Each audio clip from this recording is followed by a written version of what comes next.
Could the Detroit Pistons be going after former MSU player from Michigan, Draymond Green, in free agency? We're going to talk about that in today's episode of the Locked On Pistons podcast.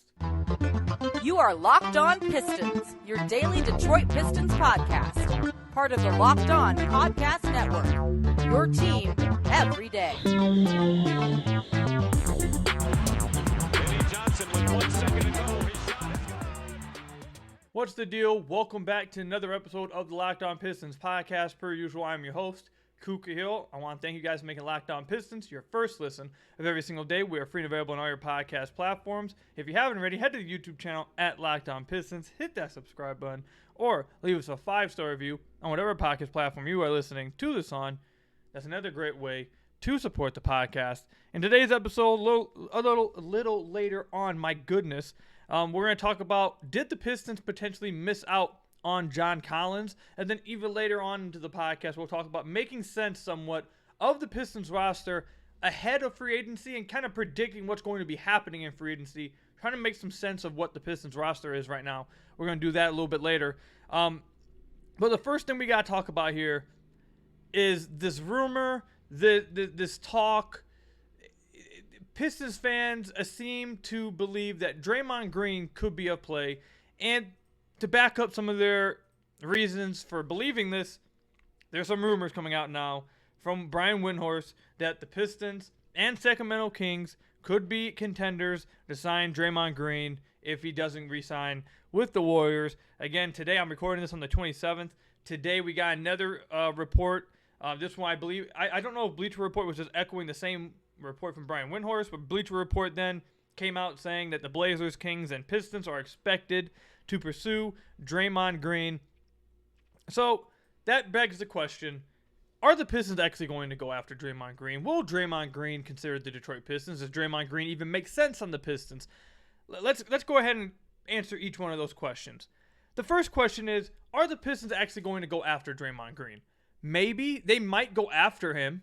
I wouldn't rule it out. It sounds like, I believe Woj tweeted out, or at least reported the other day, that Draymond will entertain, like, talking to some teams. Like, he will talk to some teams. So I wouldn't be shocked if the Pistons were one of the teams that maybe talked with them. So that's the answer to the first question. Second question is, will Draymond actually come to the Pistons? No. No, flatly no. I refuse to believe that he's going to come to the Pistons. I refuse to believe that Draymond Green is going anywhere except back to Golden State. I refuse to believe it. It just doesn't make any sense to me. Especially because the Golden State Warriors just traded Jordan Poole, who we all know what happened there with Draymond and Jordan Poole, and how it affected their locker room. We heard about one of them may have to go this offseason. Also, the Warriors are trying to get ready for that, potentially getting ready for that second apron with the new CBA, I believe in 2 years from now. So they're trying to get ready for that. But they just traded Jordan Poole. They just traded him to the Washington Wizards. So they made their choice. They chose Draymond. And Steph Curry, according to reports, has made it clear that he wants Draymond back. And they've made it clear that they want to continue to build a winner around Steph Curry for the Golden State Warriors at the back end of his prime right now. Steph is still in MVP-type form.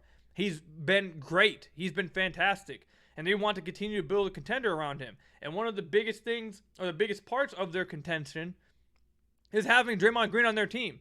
Now, if they didn't trade away Jordan Poole, and there was still some question too, okay, are they still going to try to do the whole win now while also building to the future kind of thing, then maybe I would entertain this a little bit more. But with them trading Jordan Poole, they made their choice. I would be utterly shocked if Draymond Green did not go back to the Warriors. The Warriors would have to completely lowball him with like a crazy, like, bad offer in free agency, because he is an unrestricted free agent. It's not like he's restricted or needs to be traded. He can sign wherever he wants. But he wants to win. I refuse to believe he wants to leave Steph. Steph doesn't want to lose him. I don't believe Golden State wants to lose him. If they were okay with losing him, they would have, I feel like they would have kept Jordan Poole. So, no, I don't think Draymond Green actually would come to the Pistons. I don't think this is actually realistic at all because of the reasons I just laid out. And last time, if you guys remember, going back to when I was really younger, when Draymond, I don't know if it was his first time or second time hitting free agency. I think it was his first time. hitting free agency, you saw these same rumors again that, oh, will he go back to the Pistons? Will he go to his hometown, Detroit, even though he's from Saginaw? But go back to Michigan? Does he want to go play in front of his family, his friends, like that? Is that where he wants to go back to? The Pistons may steal him in free agency, and then he went right back to Golden State on a really big offer. The Pistons are being used, and more so with Draymond, I think. Everyone else I've heard them linked to, I think actually they're interested in, they might actually go after, and it's a real choice. But with Draymond, the Pistons I feel like they're always going to be used as some kind of leveraging or bargaining chip with Draymond to get more money out of the Warriors. Because everyone's always going to say, he can go back home to Michigan. Oh, the Pistons have cap space? Plus, that's his hometown? Oh, he may go there. You may lose him. You better pay him. You better pay him. The Pistons will pay him. He'll go back home. You don't want to lose that. Like, that's just what's going to happen. And it happened the first time when he was free agent and didn't come to the Pistons. And I think it's the same exact thing happening right now. Draymond's not leaving the Warriors. I would be utterly shocked if he did. And I don't think the Pistons have a shot at getting him. Especially because I don't think Draymond, even if he were to leave the Warriors, he's not leaving the Warriors to go join a rebuilding team. Like, I don't see that happening either. Like, if he leaves the Warriors, it would leave the Warriors to go to, like, another contending team. Like, he's not going to a rebuilding situation. Like, I just don't see that being something he'd want to do either. So, I don't know. Maybe I'm wrong, and they pull off some big deal for Draymond. Draymond actually does want to come home. But I would be utterly shocked if that was the case. Like, I would be willing to bet almost my entire bank account that it's not going to happen. But now that moves on to the next question, which I guess doesn't really matter if you don't believe he's even going to consider coming to the Pistons. But would he fit with the Pistons? Look, so Draymond's a Hall of Famer. One of the best defenders in his prime we've ever seen. Okay? Absolutely changed the game defensively. I have questions about how he would look offensively away from the Warriors without the gravity of Steph Curry and Klay Thompson. Because a lot of times he's being put in 4-on-3 situations, and that allows him to then utilize his passing. And he doesn't have to worry about scoring. He doesn't have to worry about even looking at the basket, which he just doesn't do anymore. He just doesn't even look at the rim. He doesn't have to worry about doing any of that because Steph Curry has gravity that pulls defenders out to the 40-foot line, and then Draymond's able to attack 4-on-3 and constantly find open guys. There's no one on the Pistons that demands anywhere close to that type of gravity. So, offensively, I know some people don't. I really do question the fit offensively. Now, he's good in the short roll. He's a really nice passer, a cerebral mind. Like, he's a fantastic offensive mind, just overall basketball mind. And maybe that would just outweigh it. And him being a playmaker next to Duran, having multiple playmakers on the floor, you guys know how much that is. So that could be a fit there, too. So maybe the playmaking would make up for some of his deficiencies on offense. But when I watch Golden State now, it's not even just the fact that he has like deficiencies. He's not a very good three-point shooter. It's the fact that he doesn't even look at the rim. So I don't think he'd be able to get away with doing that for any other team if he wasn't on Golden State. Now, if you're telling me that he leaves Golden State, now he's going to start looking at the rim again, doesn't mean he has to shoot all the time, but he actually looks at the rim, okay, then maybe we can have a different discussion. But so far, like the last 2 years when I watched the Warriors, it's like he doesn't even look at the basketball rim. It's crazy. So that's my biggest question with him offensively. Defensively, he would help instantly. Defensively, he has the chance to transform the Pistons defense. He would be absolutely fantastic defensively. He's still great defensively, even at this point in his career. He's 33 years old, so that's a little concerning for any team that's going after him because he is not the type of player I expect to age gracefully. Because you're already starting to see some of his skills, I feel like, offensively start to diminish a little bit. But again, defensively, he would impact this team instantly. Instantly. You're talking about one of the best defenders the game has ever seen. He would change the team defensively. And again, I have some questions offensively, but maybe his overall IQ and his overall playmaking it would be enough to get by it. So overall, yeah, maybe he'd be a good fit. I know one of the biggest things about Draymond is his leadership. And I think his leadership fits well with Golden State outside this past year when he sucker punched his teammate and forced like this big thing to happen. But I want to hear from you guys. I also have some questions about whether his type of leadership would work in other locker rooms. Like, I feel like part of the reason why Draymond's leadership works so well with Golden State is because Steph is like there. Like, Steph's not the vocal leader, but Steph's presence kind of allows Draymond to do what he does because Steph kind of like is there backing it up and it's like the steady like voice, the what's the best word? Like confirming voice in the locker room. So it kind of allows Draymond to lead the type of way he does because you got Steph there. That's low-key a hot take for me, how I feel. I don't know if Draymond, like, I would like to see it. I low-key don't think that the way he talks to people and the way he reacts and especially with what happened this past year with Jordan Poole, like, I don't know if that kind of thing would really, like if some locker rooms would be cool with that. Like, that's my only question. I think he's a great leader with Golden State. He's the heart and soul of their team. But he's the heart and soul of that Golden State team. So I do have some questions about that.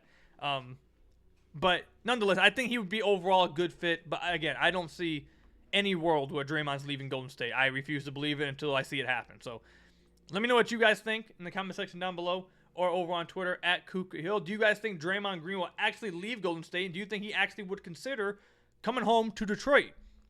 Again, let me know in the comment section down below or over on Twitter at KukaHill. When we come back, did the Detroit Pistons miss out on John Collins? We'll talk about that when we come back.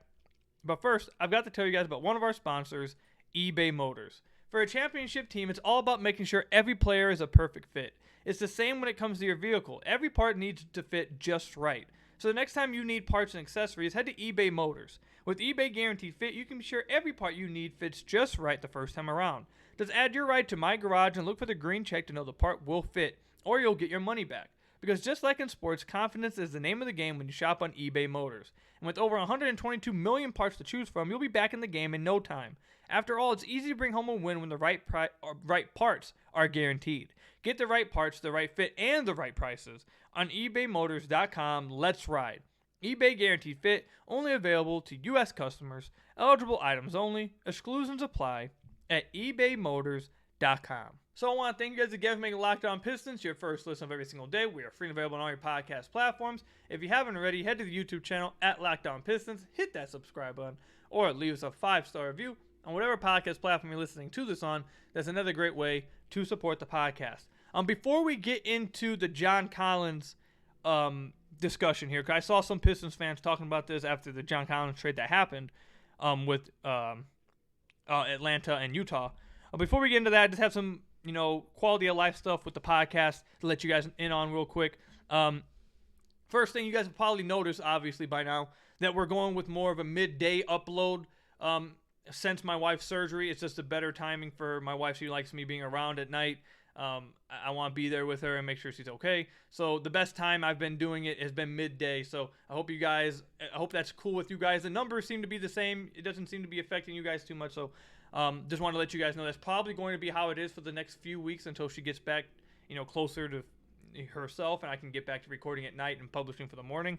But just wanted to let you guys know that's something we're doing right now. Midday uploads is what we're probably going to be doing for the next few weeks. And then lastly, free agency is a few days away. However, me and my wife, we have our anniversary, our 10-year anniversary on July 3rd. We will be gone July 1st to July 3rd. So I'm going to have an episode scheduled for you guys on Monday, but I'm not sure where we're going, if I'll have like phone connection or anything. So you guys may not get reactions from me and an episode from me reacting to some Pistons news until the 4th. So just be ready for that. I might have some fun with like the episode we do on Monday, next Monday. I think I'm going to record an episode basically me predicting what has happened. Like me from like the 30th recording and predicting what I think will have had happened on that episode. And you guys can listen to it and listen to how wrong or right I was. I think that would be pretty fun. But just want to let you guys know all of that before it all happens. But anyways, let's go ahead and get into some John Collins news. So John Collins has finally been traded. The Atlanta Hawks, it seems like they've been trying to trade him, it feels like, for a decade. It almost feels like how the Pistons were with Andre Drummond, where Andre Drummond was in trade rumors at the trade deadline damn near every year for like the final 3 years of his Pistons career. Outside the year 18-19 with Blake, but every year outside of that, it felt like I heard his name at the trade deadline constantly over and over and over. So he was traded to the Utah Jazz, and all the Utah Jazz gave up was Rudy Gay and a second-round pick. So, essentially, obviously, Rudy Gay is not much of a player anymore at all. It was just a salary dump by Atlanta. They got a second-round pick, and they dumped his salary to Utah. And one of the big things that Atlanta is trying to do right now is try to get underneath that luxury tax, trying to get underneath and be set for that second apron that's coming in a few years. And they also have a few guys that they want to extend, apparently, according to some reports. Jalen Johnson, former Piston Sadiq Bey, and there's a few other wings that they have that they're interested in bringing back, re-signing, giving extensions to, etc., etc. And they need to make some space for that, which means that I wouldn't completely rule out the Pistons potentially being in the DeAndre Hunter sweepstakes again. I know there was reports that they were in it before the draft. I think it is more likely that Atlanta may hold on to him now, but I wouldn't completely rule out that they still try to get off more salary. So stay tuned for that. But the overall question I want to ask here is, did the Detroit Pistons miss out on getting John Collins? Because once this trade happened, I'm active in the Pistons community, obviously. The trade happens, I click on my phone right here. I go to, the tweet from Woj, and I read it, and I see all the Pistons fans' reactions. I see the Pistons community reacting to it. And one of the comments I saw was, are you telling me the Pistons could have just traded Sadiq Bey for Sadiq Collins if they would have just held on to it? Could they have not have done that? They would have gotten the same, Atlanta wants to extend Sadiq Bey, it sounds like. They wanted a salary dump. The Pistons could absorb that salary because of the cap space they have. They have around $30 million in cap space right now for this free agency. Could they have just waited and traded Sadiq Bey for John Collins? Did they miss out on a big-time player or something? My stance with this whole thing is, one, revisionist history is always great. Hindsight is 20/20. It's hard to... Now, maybe you could have predicted it, but you can always look back and be like, oh, well, if they would have just held on this guy, they could have got this. You don't know what's going to happen over the next few months. Troy Weaver doesn't know what's going to happen in 3 months, what's going to happen. Hindsight's 20/20. So that's my first thing. Second thing, though, is I think the bigger issue that it seems like a lot of Pistons fans have is the fact that they traded for Wiseman, and Wiseman doesn't look like he's particularly good right now. He was not particularly good with the Pistons last year on defense and offensively. Either he didn't really know what to do for the team on offense, or the team didn't know how to use him offensively. I think it was a little bit of both. So I'm interested to see how he plays next year, if he improves, etc. But it seems like a lot of fans just aren't that big of fans of Wiseman and look at John Collins, who is a proven NBA player. And it's like, well, you could have just went and got John Collins then. You could have traded Sadiq for John Collins in that case, instead of taking the gamble on James Wiseman. The one pushback I have against that, because obviously I agree John Collins is a better player than James Wiseman, obviously. And I know John Collins had a bad year this past season. And I've talked to at the deadline, when we talked about potentially going after John Collins, I mentioned that he had this finger injury, I believe on his shooting hand, that I've read and heard that he just hasn't fully recovered from, and it's really messed with him bad and it hurt his jump shot. And this past season, he shot 29% from deep. The previous 3 seasons, though, he had shot 38% from deep on 3.5 attempts a game. And in that time, he was averaging 18 points a game, 8.3 rebounds, 1.5 assists, shooting 55% from the field, 38% from the three-point line, and 81% from the free throw line, 61% on twos. So the previous 3 seasons, he was a fine player. He's not some superstar. He's not an all-star, but he's a fine player. He's a really nice player the previous 3 seasons. This past season, he didn't play particularly well. Saw numbers drop. I think a lot of it has to do, at least his shooting has to do with that injury he suffered. So that makes me a little worried about taking him on, because I don't know if is he going to be able to recover that 3-point shooting? Because if not, it kind of limits what he can be, how much of an impactful player he can be. And then also, I think the plan or the idea of taking on Wiseman, who is essentially a 1-year contract player because he has a qualifying offer after this year, they can just choose to let him go. I think that them choosing to deal with that type of contract instead of having to deal with John Collins' contract, who is $25 million this year, $26 million next year, and then a player option for $27 or $26 million again. So next 3 years, you're basically paying him $25, $26, $26. I think that was the idea there, that they didn't want to take on long-term salary, and they would have rather stuck with the Wiseman, who would be essentially a 1-year guy, and you still have your cap sheet really open to pick whoever you want in free agency. I think they would have rather have done that than take on John Collins. Now, it's going to be interesting to see, though. Actually, let me just say my final stance with it. No, I don't think they missed out on John Collins. I don't think they missed out on him. I'm not too high on him as a player, and I have questions about whether he gets his 3-point shooting back. wasn't too high on him. And also, I don't want to pay him $26 million a year. I don't want to pay him that. So I don't think they missed out on John Collins. I think we're maybe a little overreacting with this. But anyways, what I was going to say, it's going to be interesting to see who the Pistons get in free agency, if they get anybody.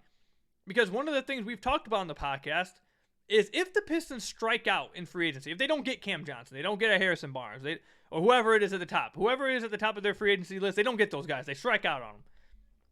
If they don't get them, the next best case scenario, I believe, is to take on a big contract in a trade. A guy like, we've mentioned Tobias, but again, Daryl Morey's on crack. Tobias Harris. John Collins would be another guy who's on a heavier contract that you could absorb. Maybe a Gordon Hayward who's on a 1-year contract, big contract, absorb his contract, fill up your cap space. Like, that probably is their next best bet to do if they miss out on their big guys.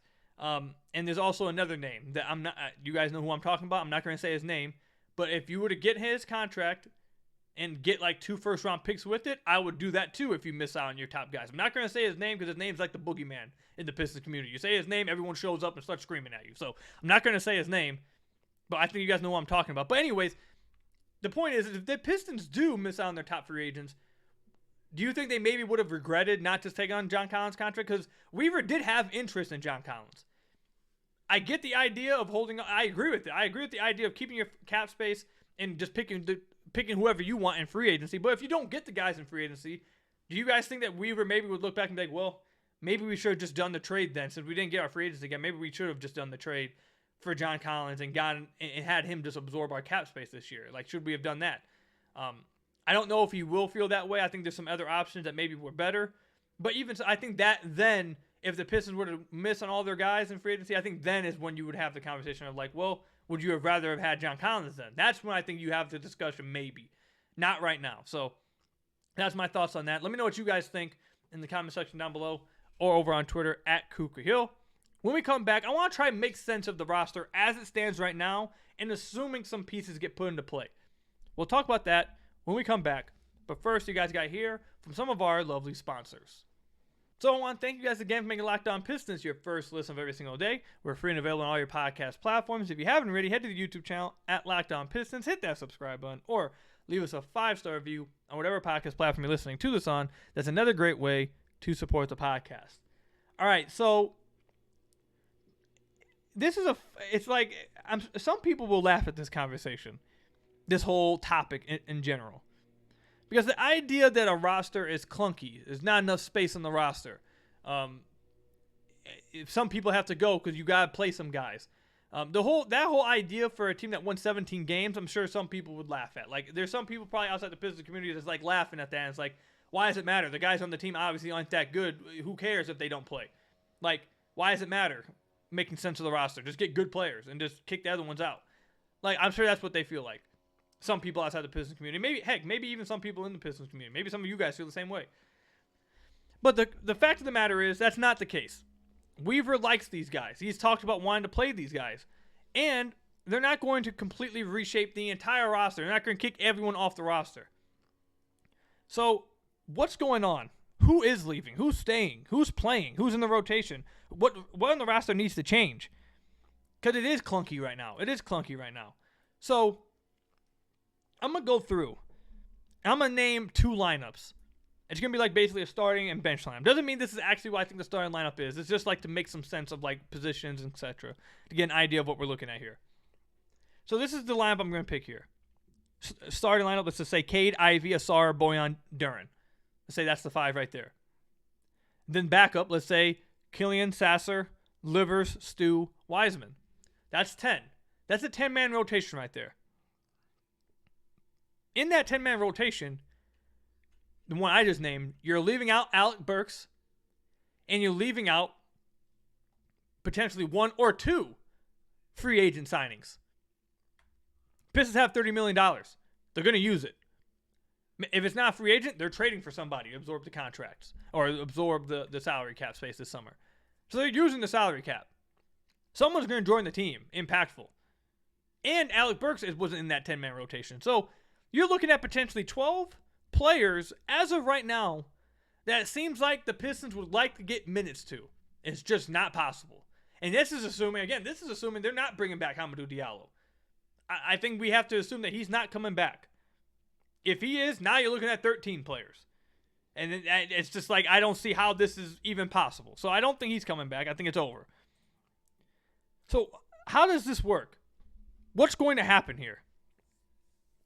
Well, I don't know. I don't know what's going to happen. I'm really interested to see what this team does. Because obviously, Cade, Ivy, Duren, Major getting minutes. They're obviously. Ausar getting minutes. If Bojan's on the team, he's getting minutes. That's 5 guys right there. Stu, he's getting minutes. That's 6. That's 6 guys that you think are for sure getting minutes. Wiseman it's either Wiseman or Bagley at the backup 5, I assume. Unless they want to run Stu at 5 and run Livers at 4 and then run Kill, Sasser, and Burks at 1, 2, 3. I guess maybe they could do that. I don't think they want to. They traded for Wiseman. I think they want to give Wiseman some minutes. So that Wiseman's at the backup 5. I don't think he's more important than the other guys, but I think because of his position, I think he's penciled in for minutes. So that's 7 guys. And if you want to run a 10-man rotation, that's 3 spots available for Killian Hayes, Marcus Sasser, Isaiah Livers, Alec Burks, and a future free agent signing that they get. So that's 5 spots. How do they make this work? How do they make it work? I don't know. From what I've heard, Troy Weaver loves Livers. He wants Livers to get minutes. They believe in Isaiah Livers. I would assume they want Livers to be in the rotation, at least to begin with. It sounds like they want to get Marcus Sasser some minutes. If not instantly to start the season, definitely at some point midway through the season he'll be in the rotation. So that's another guy. What I was told after the season with Killian Hayes was that they wanted to. The plan was at that point was to wait until the trade deadline, let him play through that season. If he doesn't play well, just let him go in qualifying offer. Don't pick up his qualifying offer. Just let him go in free agency, or maybe trade him at the deadline for like a 2nd-round pick or something. That was the plan at that point. But now with this, if you go with those guys, Alec Burks isn't playing. And they love Alec Burks. And they're going to pick up his option, I believe. It's a done deal. They're going to pick up his option. And they love him. So where does he fit in that? And then if you get a Cam Johnson in free agency, if you get 2 low-key guys, maybe like a Max Strus who's been rumored to the Pistons, maybe Max Strus and Grant Williams, Max Strus and Kelly Oubre, something like that. That's 2 guys now added to the rotation. Who's sitting out? Who's not going to be on the roster? A trade 100% needs to happen because there's just not enough room for all these guys. For me, what I would do, I would trade Bojan and Burks. I would trade Bojan, Burks, and Bagley together, or try to get them all gone in some kind of trades, because Bojan can get you an asset back, and the person replacing Bojan in free agency would be like a Cam Johnson in this case. So you have someone replacing his production. I think Cam is better than Bojan because of his two-way impact, and he's a good shooter too. He's not to the level of a shooter than Bojan, but Bojan doesn't even sniff him on defense, and Cam is a good shooter too. So I think Cam's better than Bojan. So you're replacing Bojan with Cam and then using Bojan to get assets. So that frees up some space for Cam. And then you trade Burks. You attach Burks to a Bagley or attach Burks to a Wiseman to try to get off their contracts. And you use that to try to get off their contracts and maybe get like a pick back or something. Or something little in return. Maybe a late first. Maybe a couple seconds. Something like that. And then if you were to do that, now the rotation makes a little bit more sense. You got Cam in place of Bojan. You got Cade, Ivy, Ausar, Cam, Duren. Then you got Kill, Sasser, Livers. Another signing if you want. If you want it to be a second free agent that you sign to run next to Stu. If you want to try to run Stu at 5, Livers at 4, then sign another guy to be the third guy or the 3 on the bench. Or maybe the guy you trade Burks and Bagley or Burks and Wiseman for. If it's Burks and Wiseman, maybe you just play Bagley at 5. If it's Burks and Wiseman, maybe you trade for another 5 to back up. If it's Burks and Bagley, then you just made space for Wiseman to be for sure 5. Like, that seems like the clearest way right now to making room for this roster, I feel like, for everything they want to do. But there's multiple different ways. Just because I think that's the clearest way, there's multiple different ways they can go about this. But one thing's for sure, I think they have to make some kind of trades. And they have to clear up some roster space. Because right now, it's just too many guys that need minutes, or that you'd want to get minutes at this time. So, I don't know. We'll see what happens. Let me know in the comment section down below what you guys think are going to happen with this roster. Again, in the comment section down below, or over on Twitter @KukaHill. That's all I've got for you guys today. Thank you guys for making Locked On Pistons your first listen of every single day. We're free and available on all your podcast platforms. If you haven't already, head to the YouTube channel at Locked On Pistons, hit that subscribe button, or leave us a 5-star review on whatever podcast platform you're listening to this on. And until next time, I will see you guys later. Stay safe, have fun, and peace out.